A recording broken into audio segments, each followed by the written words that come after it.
Hi, in this video we're going to show you how to back up your Gmail emails with a tool called SysInfo Gmail Backup. So they offer a free demo, and if you want to buy the program, it's only 29 bucks, so it's not a bad deal. So once you download it, install it, just simply run it. And then you're going to have to decide if you want to activate it, try the demo, or do a chat. We're going to do the try demo. That tells you can only do 50 emails per folder in the trial version. So we're just doing this for demonstration purposes for this account. So it's going to want you to log in. I just do the login with Modern Authentication. That way it takes you to your Google account here. Pick an account to go with it. You have to give it permission.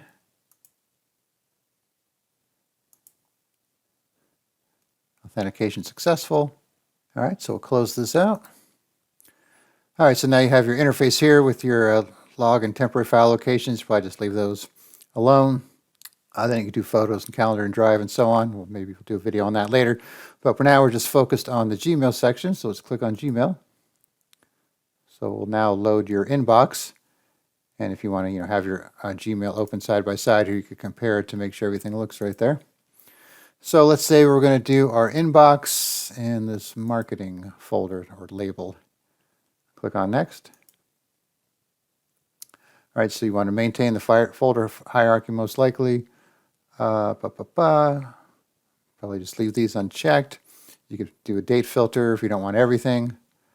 And then you could change the path if you don't want it to go to your desktop. Then you can choose your file type here. So PST, MBOX, email, email XX, MSG, Office 365, Gmail, Thunderbird. What else we got? Our Hotmail, all kinds of stuff. So I'm not sure what it does if we did it to a doc file, but that'd be interesting. So we're going to do a PST for this example. Click on Convert. So of course, depending on how many emails you have, it's going to determine how long it takes, but this is only 50 per folder for the trial. Okay, so to open a PST, you have to open it from Outlook. So let's go into Outlook. Go to File. Open and export, open data file.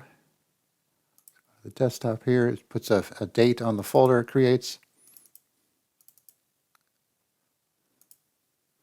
All right, then it adds it down here. So now here's our inbox and our marketing, marks everything as new because it's new to Outlook. So just like that, pretty simple. So once again, just download the software. Install it, pick the trial version if you want to try it out first. Log in with your account, do your export. Pick your folders, pick your type. Change any options here for date filters or your path, and then you should be good to go. Then you can import it into Outlook or any of these other mailbox types. I'm not sure how, I haven't been able to try all these obviously, so you'll have to see how they work depending on your application. But just wanted to make a quick video for this so I could show you that it's available and it's pretty cheap, 29 bucks. So if it's something you really need to do, it might be worth buying it. So I'll put a link in the description where you could download it for yourself and you could try it out. All right, thanks for watching and be sure to subscribe.